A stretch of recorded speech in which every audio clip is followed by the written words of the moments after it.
വീണ്ടും ഇന്ത്യയെ കിഴക്ക് നിന്ന് ആക്രമിക്കുമെന്ന് പാക് സൈനിക വക്താവ് പറഞ്ഞു മണിക്കൂറുകൾ പിന്നിട് മുൻപേ തന്നെ അതിർത്തിയിൽ വെടിനിർത്തൽ കരാർ ലംഘിച്ച് പാക് സൈന്യം.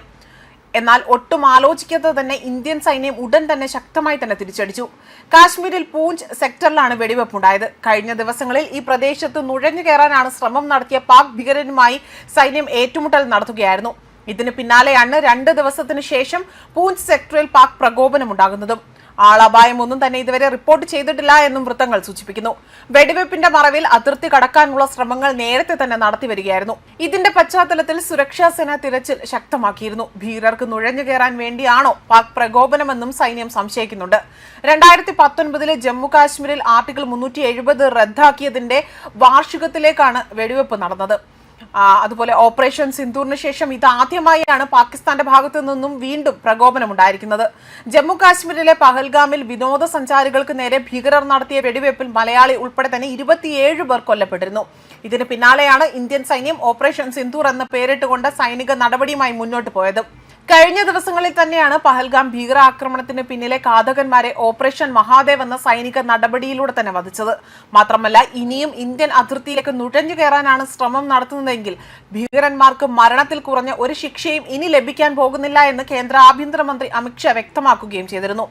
അതോടൊപ്പം തന്നെ വീണ്ടും ഇന്ത്യയെ ആക്രമിക്കുമെന്നും മറ്റൊരു സംഘർഷത്തിന് ആഗ്രഹിക്കുന്നു എന്നായിരുന്നു പാക് സൈനിക വക്താവ് കഴിഞ്ഞ ദിവസങ്ങളിൽ വ്യക്തമാക്കിയത്. ഇനി ആക്രമിക്കുകയാണെങ്കിൽ ഇന്ത്യ കിഴക്ക് നിന്ന് ആക്രമിക്കുമെന്നാണ് ഇപ്പോൾ പാക് സൈനിക വക്താവായ വ്യക്തി വ്യക്തമാക്കുന്നത്.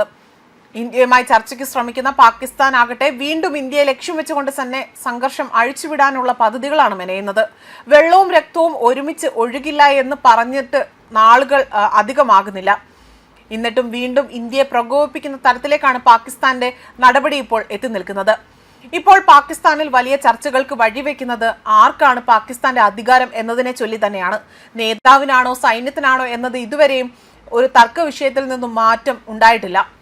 എന്നാൽ പ്രധാനമന്ത്രി നരേന്ദ്രമോദി വളരെ വ്യക്തമായി തന്നെ ഇവിടെ പറയുകയാണ്, ഇനിയും ഇന്ത്യയോട് യുദ്ധം ചെയ്യുകയാണ് എങ്കിൽ പാകിസ്ഥാൻ ഒരു വട്ടം കൂടി അത് ആലോചിച്ചില്ല എങ്കിൽ ആ രാജ്യം തന്നെ ഇല്ലാതാക്കും, അല്ലെങ്കിൽ അത് ഭസ്മമാക്കുമെന്ന് തന്നെയായിരുന്നു അദ്ദേഹം പ്രകോപനകരമായ പ്രസ്താവനയിലൂടെ അല്ലെങ്കിൽ ഇതിന് മറുപടിയായി നൽകുന്നത്.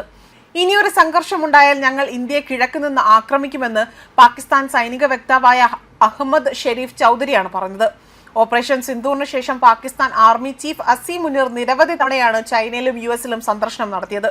അടുത്തിടെ അദ്ദേഹം ചൈനയിൽ ഒരു ഉന്നതതല സന്ദർശനം പൂർത്തിയാക്കുകയും ചെയ്തിരുന്നു.